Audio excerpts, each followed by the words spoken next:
Hello everyone, I'm Sihang Liu. Today I'm going to talk about my work, cross-failure bug detection in persistent memory programs.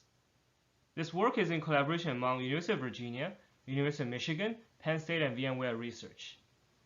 And this work was originally published at ASPLUS 2020, and now I'm presenting at this year's PIRL. Before I go deep into details, I'd like to have a brief summary about this work. We already know that programming for persistent memory is hard and error-prone.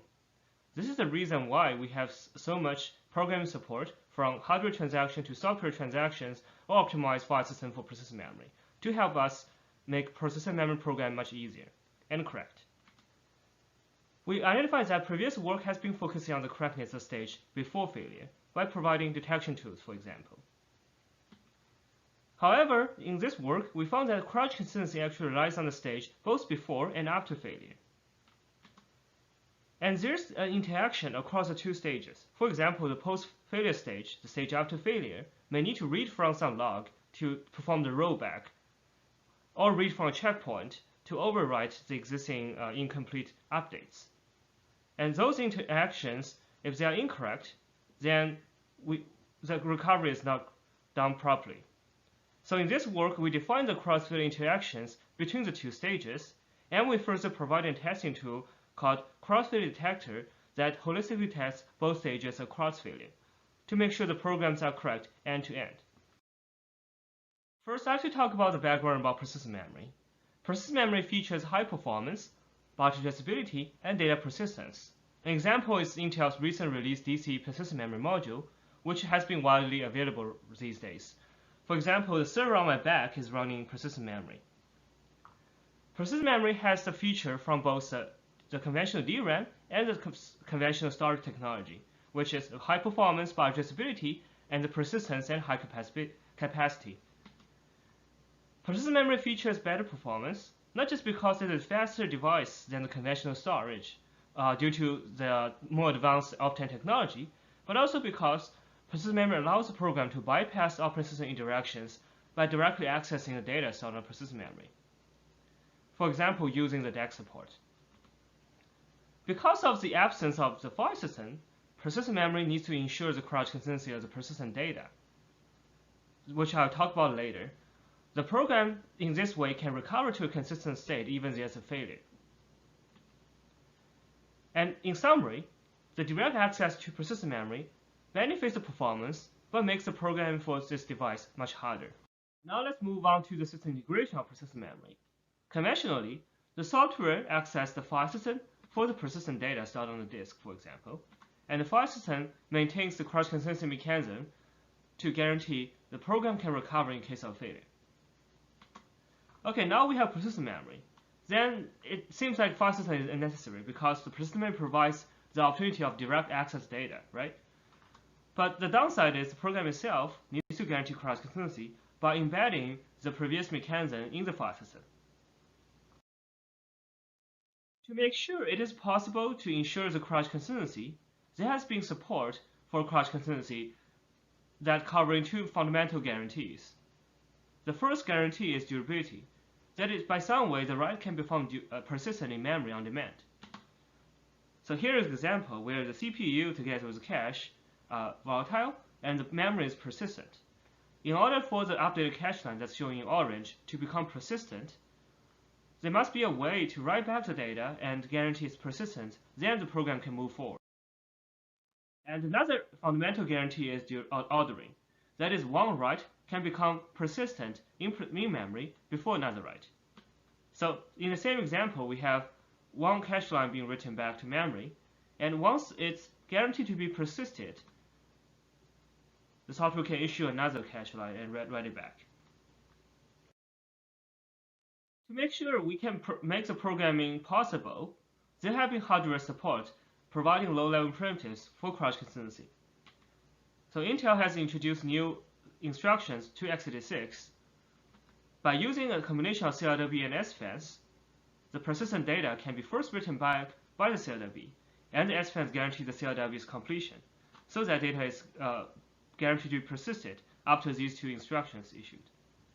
And similarly, ARM has instruction called DCCVAP and followed by a DSB fence to serve the similar functionality. And now let's take a look how we can use low-level primitives for programming. So here we have a persistent memory, and we want to store an array on the memory. To update the array, say we want to update the second item from B to E, we want to have the procedure cross-consistent. In other words, if the procedure fails due to, say, a power failure or system crash, we need to have the updated data either roll back to the original version of B or roll forward to make it complete. Or by other ways to guarantee we don't have any middle state that's partially updated. So the question is, how can we update B in such a cross-consistent manner? And let's take a look at the mechanism of undo logging as an example. So before we do the coding, we're going to design a mechanism based on undo logging to guarantee the recovery procedure is possible. So first, we want to have a backup of the copy B before we move forward on the update. So this way we already have a backup for rollback. And once the backup is complete, then we can safely do the in-place update. And finally, we want to commit the update, making sure that this update is already in the memory and we don't have the backup there anymore. And among these three steps, they have to be strictly ordered. And further, everything has to be persistent in the end. So here is a code example according to the design that we discussed previously. Similarly, we can divide the code into three steps: backup, update, and commit. And in the backup step, the program first copies B to the backup location, which is a separate position in the persistent memory, and set valid bit to 1 because we want to make the backup valid so we can use it in recovery. So both backup and valid are marked in gray color because at this moment we haven't flushed the cache yet. So we don't know whether data has been written back to memory or not. We just keep it at gray for kind of uncertain state. And then we issue a persist barrier. In XFDetector, the persist barrier could be a combination of CLW and sfence. And then, after the backup has been written to memory, we can perform the in-place update in the array. Again, it's E. The E is in gray color because we haven't written back yet. Then we unset the valid bit, making it 0, and finally issue another persist barrier to write back both E and the 0 of valid bit. This example seems correct because we have persist barriers in the middle of the stages to make them happen in a certain order, and we persist everything in the end using persist barriers.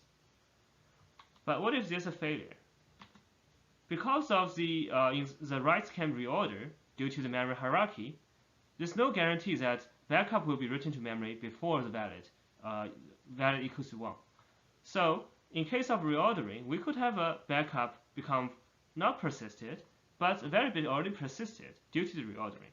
So in the recovery procedure, we are looking at the valid bit. Okay, this is 1, and then we take the backup copy and use it to roll back in the array.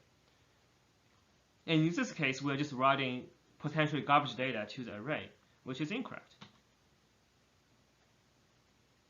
So the fix to that is we need to insert more persist barrier to prevent such a reordering to happen. So we have a persist barrier between line 1 and the current line 3 to make sure the backup is set before we can set the valid bit. And similarly, we have another persist barrier between line 5 and line 6 to have the update persisted in place. Then we invalidate the backup. Otherwise, we may not have anything to roll back. If the value is already set to 0, then we will take the data that's already existed in the in-place update. So because reordering has been disallowed, we always have a crashed system. So now move on to persistent memory programming support on the library side. So the library provides transactions to make such a low-level programming much simpler. A very typical example is Intel's PMDK, which provides both the low-level sort of wrapper for these hardware primitives and high-level transactions like libpm obj. And there have been a lot of academia works to make the programming simpler, because using those low-level primitives is very hard. So here I'm showing a code example that's using a PMDK transaction to implement a list append operation, which is given a persistent linked list, we want to append a new node to its head. Here I'm using these TXP and TXN to mark out the transaction, but within the transaction I simplify some of those wrappers such as DRW that retrieves a persistent pointer to perform direct access. So first the program creates a new node because we need to create a node, then we perform the append. And then you use a TXadd to make a backup or a snapshot of the list head. After the snapshot is made, the program moves on to the next line that's making the new node the new head, basically changing the head to the new node pointer. Because we already had backup, this step is already correct. Then we have a list length ++ to increment the length, because we just append a new node, the length has to be greater, right? And in this example, although it seems we have the TXadd for the head, but the program misses a TXadd for the original length. So the length is not backed up before performing the update. The consequence could be the recovery program may need the length for correct, say, traversal of the list. So if the length is already still the old value, some of the items might be missed in the end. And the fix is to add a TXadd before the length up ++ to make a snapshot for recovery. And now it is correct. So as we can see here, even with the transaction makes the code a lot simpler, we still need to have a very good understanding of the promise from the transaction, and also what we really want to modify. What will be needed in the recovery procedure. So we can conclude that programming is hard for persistent memory. The programmer first needs to have knowledge about how to design a cross-consistency mechanism, and then implement it correctly. Especially using low-level primitives, they have to have a very good understanding about what the hardware provides and what they really want the program to behave in terms of cross-consistency. To make such a task simpler, our previous work, PM test, tests two fundamental guarantees of durability and ordering. And PM test provides two types of assertion-like annotations, which asserts whether the program is in a durable, whether some location is a durable state given a certain point in the program, and what is the ordering of two writes. And it can cover both types of program on the based on the low-level primitives and high-level transactions. And given the first example of array update, we can apply PM test to see whether the backup is persisted in the end of these two update procedures. And second, we can use assertion on the ordering to check whether backup has been persisted before the valid. Because we didn't issue a fancy in the middle of those two steps, the second checker on whether backup is persisted before valid will fail. And then we can see where the bug is and fix it. But it doesn't solve all the problems. What if there's something going on in the recovery stage, and what happens after that? So now we introduce the idea of interactions across the failure. So given an execution that's before failure, we call it pre-failure stage. It has its normal execution such as list append or updating a location in the array. And after failure, the post-failure stage, which is the stage after failure, will perform some recovery by accessing data that's already being logged or being kept in the snapshot, and then perform the resumption of the execution by keep inserting new items to the data structure, for example. And there's an interaction across the two stages, which we call cross-failure interactions. If there's an incorrect interaction across the stage, the recovery may not be correct and fail to meet the cross-consistency guarantee. So there's a need for holistically detect bugs across both stages. If one stage is incorrect, then the whole program cannot recover properly because they are equally important. And given this idea, the goal of this work are the following three. First, we want to categorize incorrect interactions across failure. And then, given this categorization, we want to precisely define each type of incorrect interactions. And finally, we want to implement the tool to detect such incorrect interactions such that we can find cross-consistency bugs and make the program recoverable. And so far, I have talked about a relatively long background on motivation, how programming for persistent memory is hard, and why only testing one stage is insufficient. And next, I'm going to move on to cross-failure bugs, the categorization part. We identified briefly two categories of cross-failure bugs. The first type is a cross-failure race, and the second type is cross-failure semantic bug, which I will talk about in detail later. Now let's take an example of cross-failure race. The example is the same as what I showed you earlier as the first example.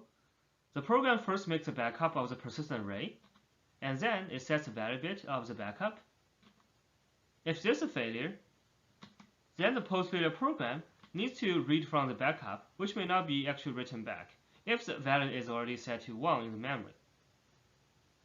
So such a situation makes the program status of the backup unknown. It may be something not fully persisted, so it is not safe to take the value, right?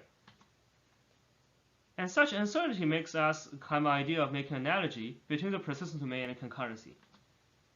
In the concurrency domain, we have a writer, we have a reader, both of which are accessing the shared location. Say an integer that the writer is trying to set it to 10, and the reader wants to see the current value of the integer. Because those two are happening at the same time, there's no guarantee what is the value the reader will obtain in the end, which is data race.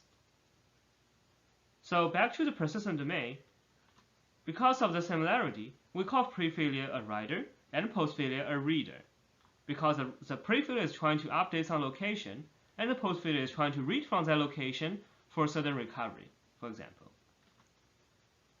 And because they are so similar, we call it as a cross-failure race, that is reading from a potentially non-persistent location. And more specifically, the definition of cross-failure race is the post-failure execution tries to read from data modified by pre-failure execution, but it is not guaranteed to be persisted before failure. Such a location that is causing a cross-failure race could be something cache evicted and written back, or it may not be evicted, so it remains fully in the cache, or it could be partially evicted if the data structure is very large, say multi-cache lines. So some of those cases will lead to the data to be unusable, like partially evicted. We have part of data being the latest and part of being the stale version. And because of the uncertainty, there could be undefined behavior during the post-failure recovery procedure, or even the post-failure resumption. But now there's a question: do all cross-failure races lead to bugs? Is there any exception that there's a race but there's no bug? So let's still go back to the example, and we fix this buggy example by using a persist barrier. Or we place it in the middle of the backup stage and setting the valid. So now we still need to read from the valid bit for the recovery, because otherwise we don't know whether the backup has been persisted or not. So it seems like there's a cross-failure race on the valid, right? Because valid is not guaranteed written back by the time the failure happens, but it is being read from the post-failure stage. But we found that the value can either be 1 or 0, because it's just a single bit or like an integer that's telling the status of the backup. So all the outcomes are well defined. Given that the valid is value equals to 0, we know that the array keeps the latest data. And if the value is 1, we know the backup is keeping the latest data. And in both cases, the value is well defined, so we don't have any problem. And we found that actually the correct recovery actually relies on such intentional race. So we call such a behavior benign cross-failure race, because it's not causing any problem. More specifically, the definition of a benign cross-failure race is the post-failure execution intentionally reads from some potentially non-persistent data without causing any inconsistencies. And because it is deterministic, we regard it as correct. Again, we make an analogy with the concurrency domain. We have the writer and the reader again, but the shared location in the middle is some synchronization primitive, say a locking variable. Because of the behavior is well defined under such a locking variable, either one gets a lock or the other gets a lock. So we don't have any problem here. So far we have talked about accessing non-persistent data in post-failure that leads to undefined behaviors that's causing a cross-failure race, it is a bug unless it is a benign cross-failure race.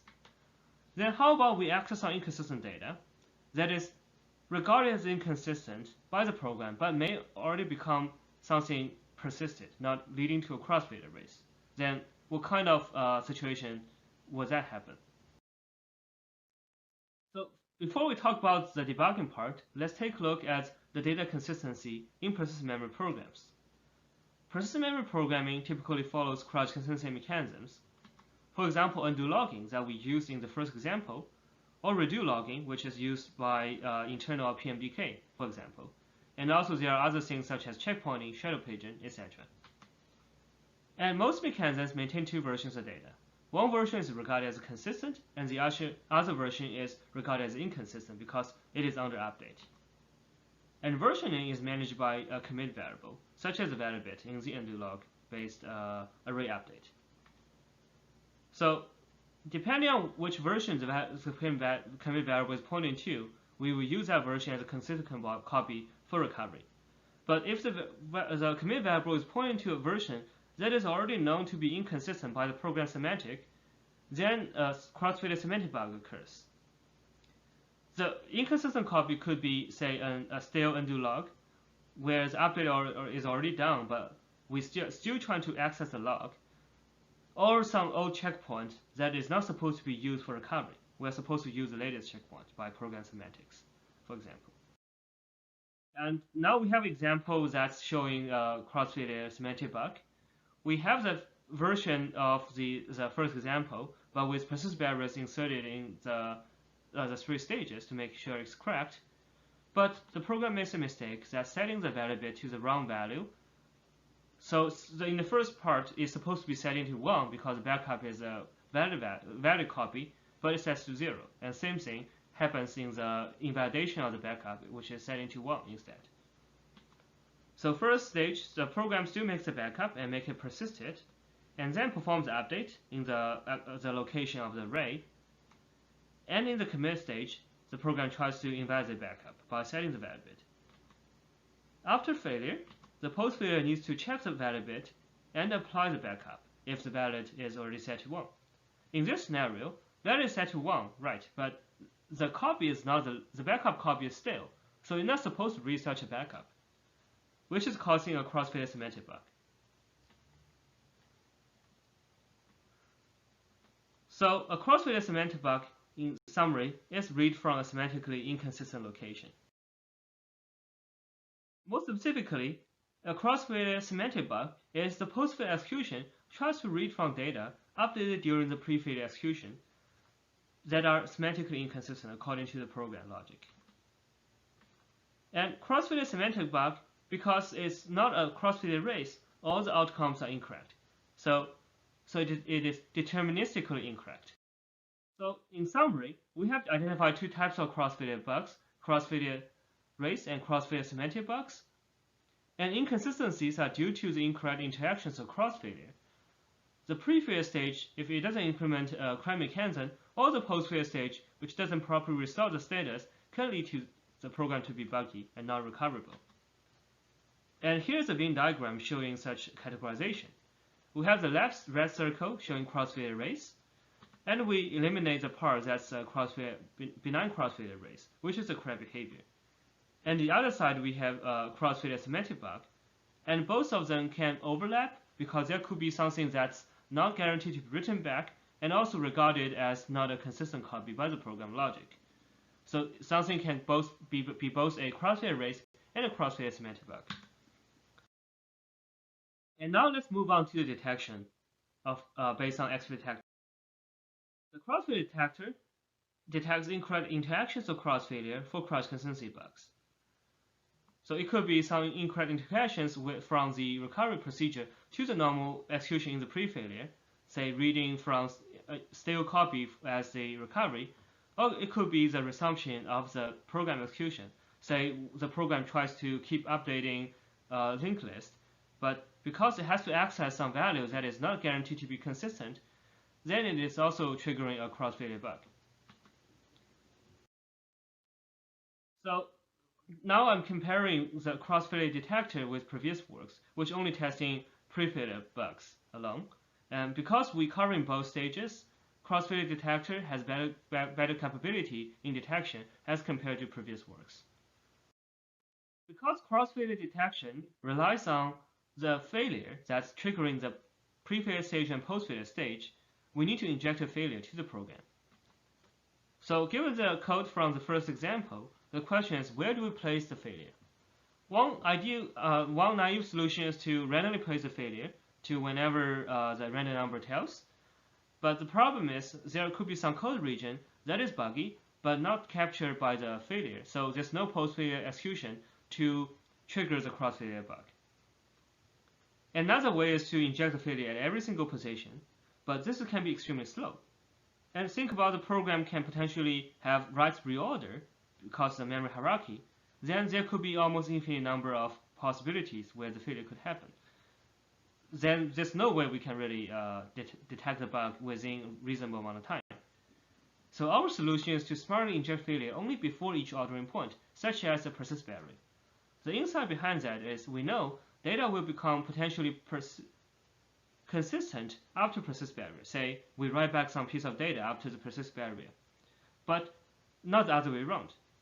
So we only to inject failure into the point that before data can become potentially consistent. And with such an injection, we can cover all cases. Now let's move on to the detection mechanism of cross-failure detector. Cross-failure detector collects trace of both the pre-failure and post-failure stages, and maintain a shadow persist memory to track the persistency state and consistency state. During runtime, it replaces both traces. The pre-failure trace updates the shadow persist memory by updating the persistence and the consistency of the location being updated. The persistency is guaranteed by the instructions, say CLW and SFANS.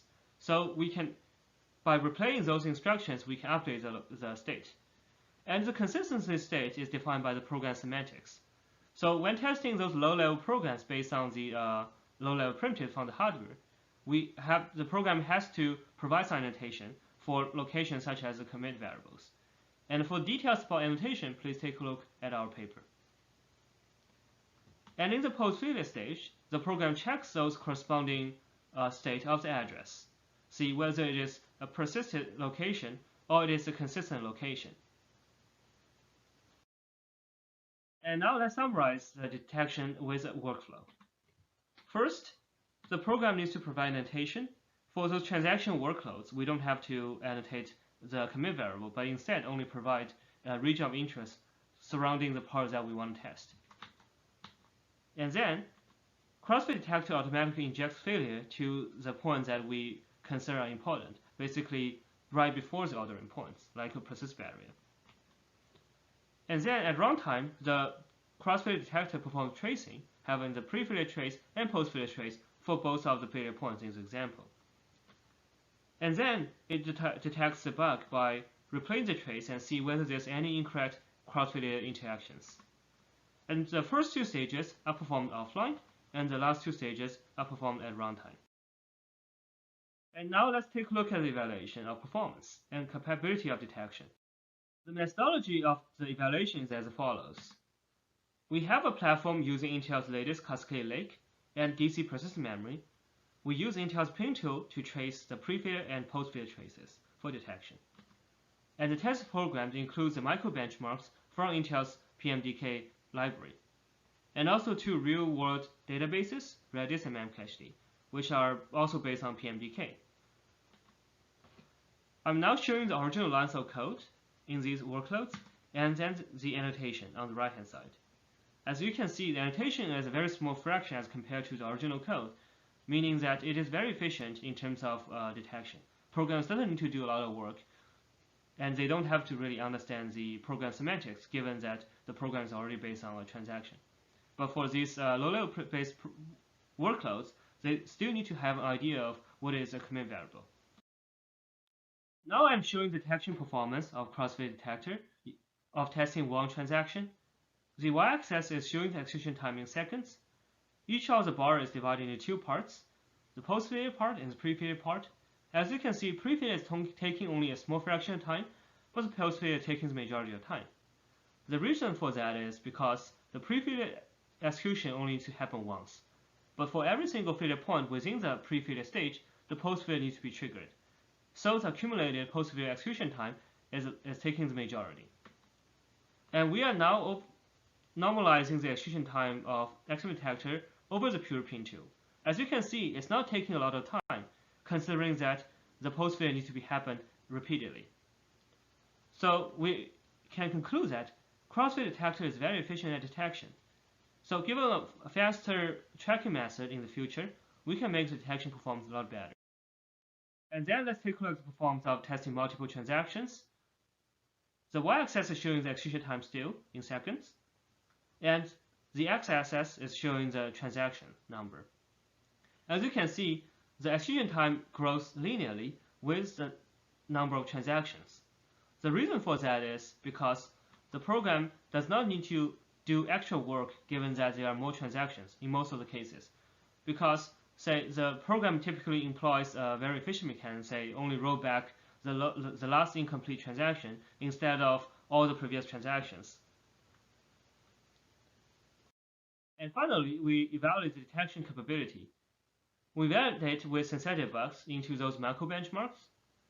And here I'm showing the number of test cases we used. And we also find new bugs that has not been identified by previous work, mostly due to the lack of cross-failure feature.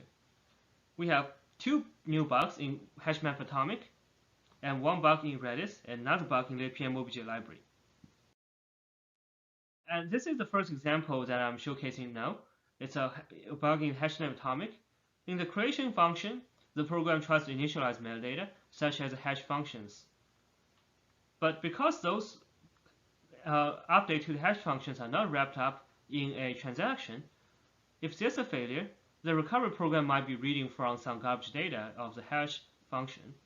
So the later execution may be relying on those hash functions and cause the program to be buggy. So a failure during initialization can cause resumption to fail when accessing inconsistent metadata in this example. The second bug I'm showing now is Redis. There's a init persistent memory function that performs a initialization of persistent memory if the memory pool has not been set up yet. In the last step of the setting of new pool, the program writes to a number of dictionary entries in the in the Redis. Because initialization is not covered by any cross-consistent mechanism, the number of dictionary entries can be a garbage value, could be any value. So the recovery program may be checking a value that's greater than 0, and tries to recover it. But because the program is just initialized, there's no entry for it to recover from, and this is causing a bug. So in summary, a persistent memory program has 2 equally important execution stages that are the pre-failure stage and post-failure stage.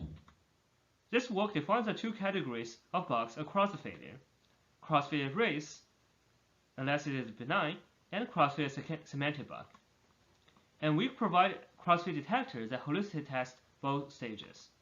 XFDetector detects 4 new bugs in existing persistent memory programs, and XFDetector is open sourced at the following link. And thank you for listening to my talk, and welcome to look at my paper and check out my artifact.